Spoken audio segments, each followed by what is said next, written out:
अस्सलामुअलैकुम दोस्तों, गंदम की नई कीमत आज क्या रेट रहे पाकिस्तान की तमाम गला मंडियों में, तो वो आप सबके साथ शेयर करूंगा इस वीडियो में। तो जो दोस्त नए हैं तो चैनल को सब्सक्राइब और हमारी वीडियो को लाइक और शेयर करना भी मत भूलिएगा।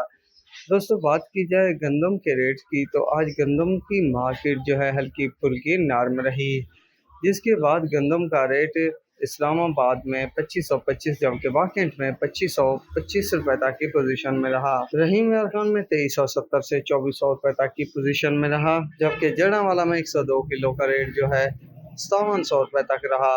कराची गंदम के रेट्स की बात की जाए तो यहाँ पर आज इस्तेहकाम देखने को मिला, जिसके बाद गंदम मार्केट 6400 रुपए तक देखने को मिली।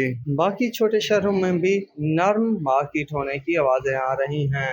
तो दोस्तों, अभी फ़िलहाल तो रुक चुकी है मार्केट, देखते हैं कब तक डिमांड निकलती है और कितना इजाफा बनता है। तो इस तरह की ताज़ा तरीन अपडेट के लिए हमारे चैनल के साथ जुड़े रहिएगा। अल्लाह हाफिज़।